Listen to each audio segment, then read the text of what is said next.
Chapter 37.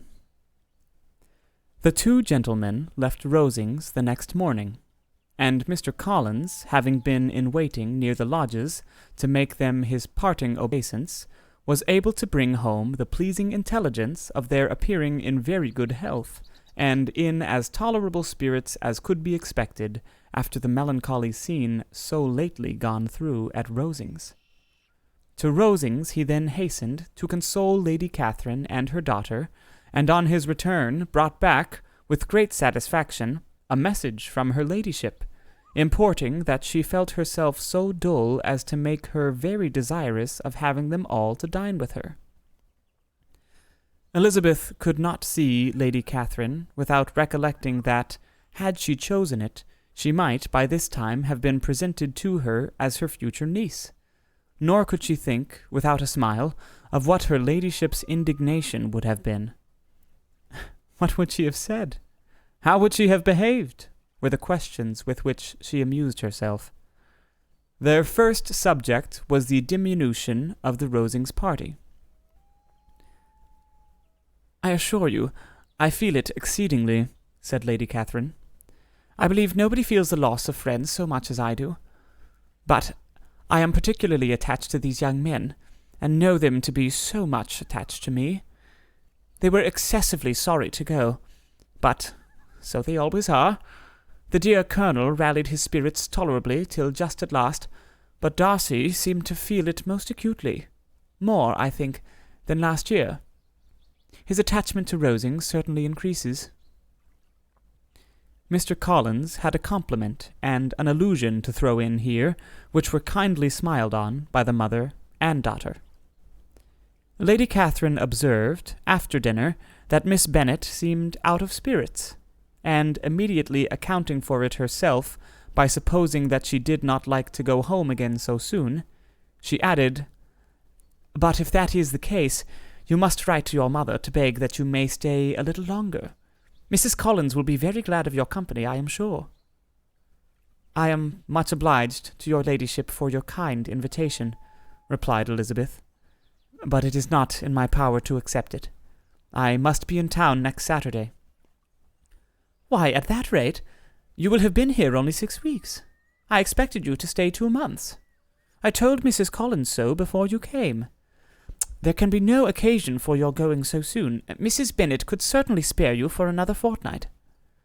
"But my father cannot. He wrote last week to hurry my return." "Oh, your father of course may spare you, if your mother can. Daughters are never of so much consequence to a father. And if you will stay another month complete, it will be in my power to take one of you as far as London, for I am going there early in June, for a week, and as Dawson does not object to the barouche box, there will be very good room for one of you.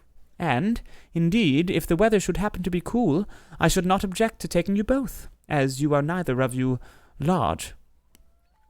"You are all kindness, madam, but I believe we must abide by our original plan." Lady Catherine seemed resigned. "Mrs. Collins, you must send a servant with them. You know I always speak my mind, and I cannot bear the idea of 2 young women travelling post by themselves. It is highly improper. You must contrive to send somebody. I have the greatest dislike in the world to that sort of thing. Young women should always be properly guarded and attended, according to their situation in life. When my niece Georgiana went to Ramsgate last summer, I made a point of her having 2 men-servants go with her. Miss Darcy, the daughter of Mr. Darcy of Pemberley, and Lady Anne, could not have appeared with propriety in a different manner. I am excessively attentive to all those things. You must send John with the young ladies, Mrs. Collins. I am glad it occurred to me to mention it, for it really would be discreditable to you to let them go alone. My uncle is to send a servant for us." "Oh, your uncle? He keeps a manservant, does he? I am very glad you have somebody who thinks of those things. Where shall you change horses? Oh, Bromley, of course. If you mention my name at the bell, you will be attended to." Lady Catherine had many other questions to ask respecting their journey, and as she did not answer them all herself, attention was necessary, which Elizabeth believed to be lucky for her, or, with a mind so occupied she might have forgotten where she was. Reflection must be reserved for solitary hours. Whenever she was alone, she gave way to it as the greatest relief, and not a day went by without a solitary walk, in which she might indulge in all the delight of unpleasant recollections. Mr. Darcy's letter she was in a fair way of soon knowing by heart. She studied every sentence, and her feelings towards its writer were at times widely different. When she remembered the style of his address, she was still full of indignation, but when she considered how unjustly she had condemned and upbraided him, her anger was turned against herself, and his disappointed feelings became the object of compassion. His attachment excited gratitude, his general character respect, but she could not approve him, nor could she for a moment repent her refusal, or feel the slightest inclination ever to see him again. In her own past behavior there was a constant source of vexation and regret, and in the unhappy defects of her family a subject of yet heavier chagrin. They were hopeless of remedy.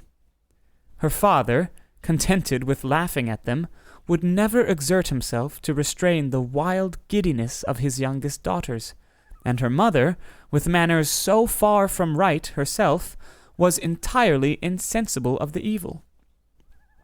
Elizabeth had frequently united with Jane in an endeavour to check the imprudence of Catherine and Lydia, but while they were supported by their mother's indulgence, what chance could there be of improvement? Catherine, weak-spirited, irritable, and completely under Lydia's guidance, had always been affronted by their advice, and Lydia, self-willed and careless, would scarcely give them a hearing. They were ignorant, idle, and vain. While there was an officer in Meryton, they would flirt with him, and while Meryton was within a walk of Longbourn, they would be going over there forever.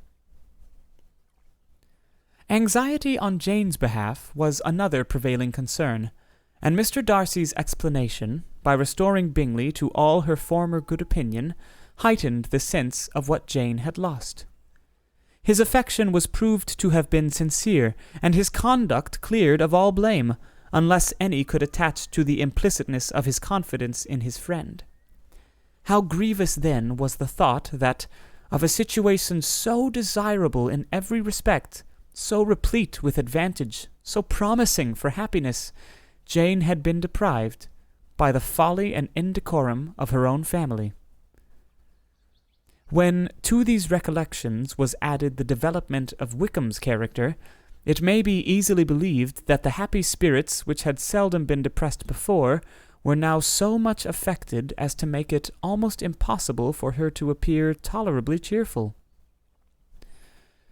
Their engagements at Rosings were as frequent during the last week of her stay as they had been at first.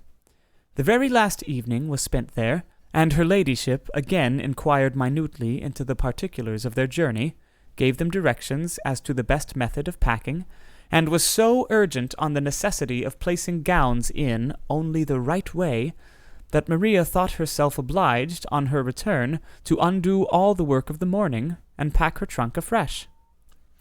When they parted, Lady Catherine, with great condescension, wished them a good journey, and invited them to come to Hunsford again next year, and Miss de Bourgh exerted herself so far as to curtsy and hold out her hand to both.